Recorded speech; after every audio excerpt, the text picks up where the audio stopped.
Hello, everybody. I'm Tom Wistrcill. I'm JT Wistrcill. I would like to welcome you to another edition of From the Couch. Here we are. We're ready to celebrate the AFC North, where the greatest team in the history of the NFL resides, but we'll get to them in a minute. We're first going to start with last year's division champion, the Baltimore Ravens, and a great year they had last year with one of the best quarterbacks in the league.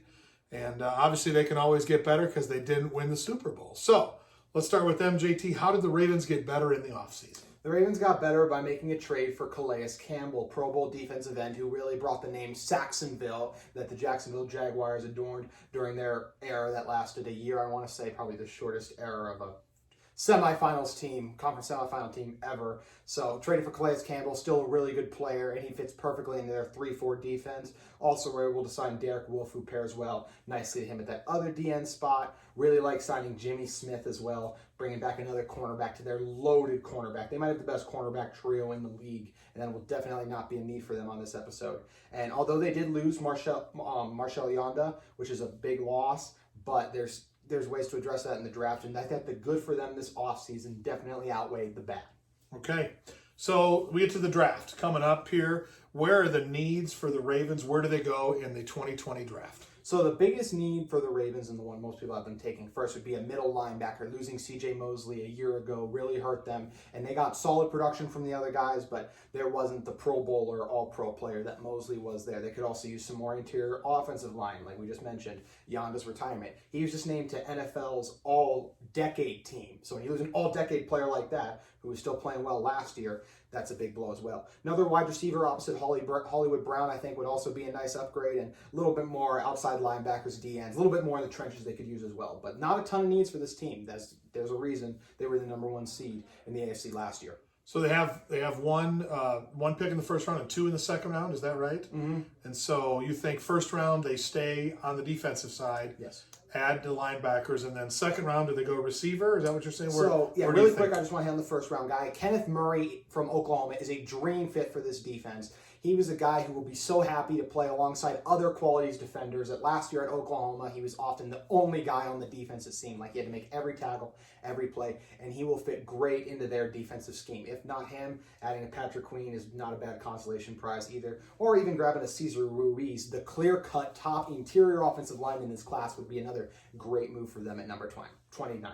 But I'd be shocked if it wasn't Kenneth Murray, as I said. Moving to the second round, as you said, I think it'd be nice if they could add either, if there's a good guard they like here, maybe a Robert Hunt from Louisiana Lafayette, or even a Damian Lewis out of LSU, both really good guard guys who they hope could do their best to replace Yanda. But if not, I think a receiver here would be fun. One thing I think that is actually, if you're a Ravens receiver, you have to be able to block. They run so much, you want a guy who's going to be physical enough to block. Or you're Hollywood Brown, and you can just take off and run every time, and the defense is scared, so they just chase after you. So I think guys like Chase Claypool out of Notre Dame, bigger physical receiver prospect, who some are even like he might be a tight end, would be great for them. A Michael Pittman Jr. from USC would also be great for them. Just big physical receivers, and there's not that guy in their offense who can, they have good tight ends who are good at the physical 50-50 balls, but adding a receiver with that ability would be nice for the Baltimore Ravens, I believe. Okay. All right. Enough on the former Browns. Ravens. Yeah. Enough on them. Let's move to the 6-time Super Bowl champion, 4-1 by this guy. And let's talk about the Pittsburgh Steelers, who their first round draft pick was Minkah Fitzpatrick. And we know he had a wonderful year. So we love having him as a first round draft pick. So tell me about the Steelers, what you're thinking about them. Well, fitting in with the Steelers, 6 picks for 6 rings. And we will do our best to keep our biases at a minimum. At least one of us will. The Steelers' needs, I believe, I still think running back is a need for them. Some people might be like, oh, they have James Conner. I just don't think he's a franchise running back that way. They could use another defensive tackle after losing Javon Hargrave to the Philadelphia Eagles. A lot of people have a QB. We saw last year Mason Rudolph isn't the plan. I just don't know what Duck Hodges is at this point. Is he a great XFL QB? Is he an average backup? Who knows? And also, I think a low-key need for them is the offensive guard and offensive tackle spot. They're getting older. They already had one offensive lineman, Ramon Foster, retire this offseason. So I think they could use more offensive linemen on the outside and inside, as this group has been blocking since the prime Le'Veon Bell days, which seemed like a long time ago now. Yep, no doubt about that. So they did add some pieces in the offseason through free agency. Tell us about that a little bit. Re-sign, franchise tag Bud Dupree, a move I thought I think is a good move for them. I mean, you keep the production, but it's a good because it's a 1-year deal. And with a guy who booms in a contract year like that, sometimes you worry about that. So I think bringing him back and seeing, because him and TJ Watt are a fascinating duo. Also, just for fun, I'll bring this up too. They did trade for Derek Watt, which is always fun, getting the Watt brothers together. And I thought their biggest move, bringing an outside free agent in, was the signing of Eric Ebron, who's a really good tight end, and I will take over the number 1 tight end from Vance McDonald, and is someone that Ben Roethlisberger will love to throw balls up to. He is a monster in the red zone and is just 2 years removed from a Pro Bowl season. So, no pick in the first round. Nope, Minka. Give me some names that they're going to take. 49th pick overall. Yeah. Who they going to look at? Where do they target? Give me some names. And not to fill your Steelers' ego a little too much, but Minka would be clear-cut by far the best safety in this class. So it was a great trade for them to pick up on a guy Miami really mishandled. But going into the second round, a lot of people want this to happen. My co-host to my right wants this to happen. I think that they're in prime Jonathan Taylor position. He is a physical running back from Wisconsin. He's a top 10 college running back when you look at his stats all time. Just never got the love he needed because Wisconsin didn't win enough. He's a physical guy. He fumbles a little bit, but that can be coached out of him. I definitely believe he can catch the ball still, but I really love the way he runs. He's a fast guy, ran 4.3 speed at the combine, and I think he'd be great. If not him, a J.K. Dobbins is not a bad consolation prize at running back either. Or who knows, maybe they surprise us all and taking a guy who's a little bit similar to a Big Ben and a statue QB and go Jacob Easton. A lot of people think they're going to go QB there, or maybe they even look to solve interior defensive line needs there and take Lecky Fotu out of Utah, who a lot of people have as the best nose tackle in this class, which they could use after losing Javon Hargrave, like I mentioned earlier. There you go. All right. Hard to move on from the Steelers, but we need to do that because people watch for complete coverage here. Yes. From the couch. So let's move on to the Browns. Very active, as they always are.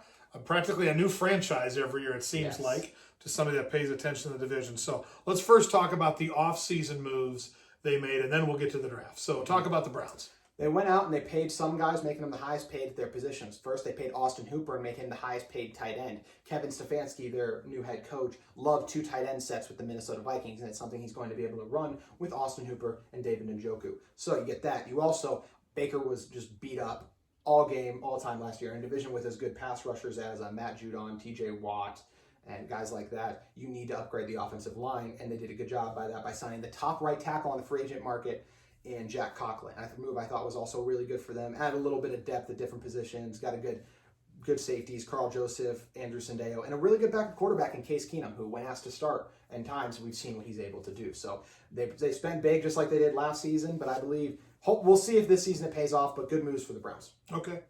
Let's talk about the draft. They get the 10th pick in the first round. Where did they go with that pick? I would be stunned, as everyone else in the draft community would be, if it is not left tackle. They desperately need a left tackle. They tried to run it back last year with Greg Robinson, I believe, and that was just a massive, colossal bust failure, and he just got suspended, and they had no plans there. So it's time to get a guy you can get in one of the 3 most important spots in building a championship team. You got to get your franchise quarterback you believe. Now, let's give him some time and some protection. So I think they're going to go out, and I believe my personal number 1 tackle in the draft, I believe Mekhi Becton is going to fall to them, and I believe they should scoop them up. Becton is so strong and imposing. If you want to see how strong he is, just go watch the video of him pushing a truck.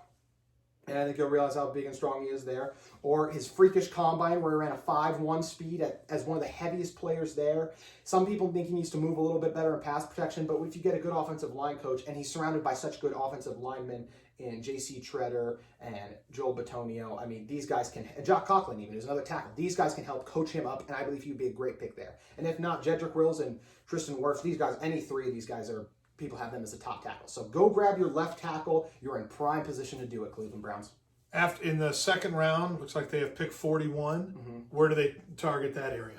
So there's a couple of different needs that could be addressed in the second round after left tackle. Could use some more linebackers, losing Joe Schobert. Offensive guard, the right guard spot you hope that guys come back, but they could probably use a little bit more there as well.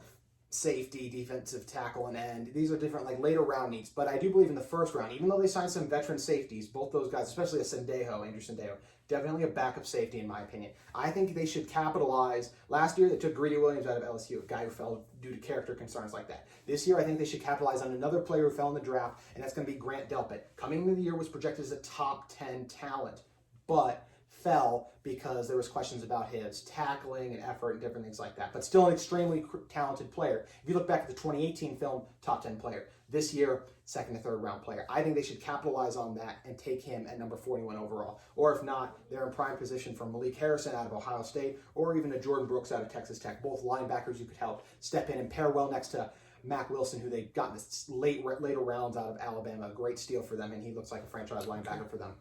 All right. Enough on the Browns. We move to Southern Ohio now, to the Cincinnati Bengals, coming off a 2-win season. They do have the number 1 pick in the draft.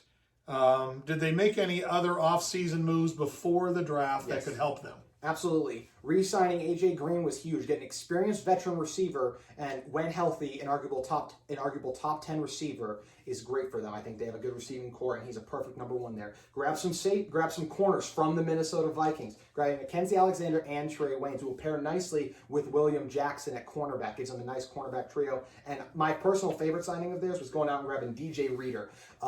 Nose tackle who really did a good job stifling the run for the Houston Texans for many years. And I think he's going to pair great with a Geno Atkinson on the inside. So I like a lot of moves the Bengals made. I really think the Bengals are in prime. They should not be here next year with a top 5 pick. Their division is tough, but there's a lot of moves that they can make. And I thought they had a very good free agency. Okay. So they get the number 1 pick in the draft.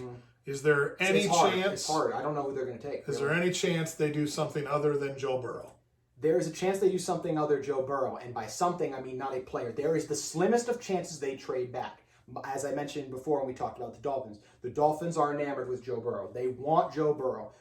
Joe Burrow is exactly what Brian Flores is about, everything about him. So I do think there's a chance they could make a play up and could offer something like, I don't know, maybe the 3 first-round picks in their first next year, and maybe that would be enough to have them move off. I don't know if the Dolphins would do that or not, but the report is they want to move up. It's going to take a lot. In the end, I think Cincinnati stays put and takes a Joe Burrow, a transcendent quarterback. I've heard some even scouts say that he is the second best quarterback they've ever evaluated behind an Andrew Luck since 2010. So there's a lot of potential with Joe Burrow. 1-year starter, but he's legit. He's the real deal. Okay. So their next pick is at 33.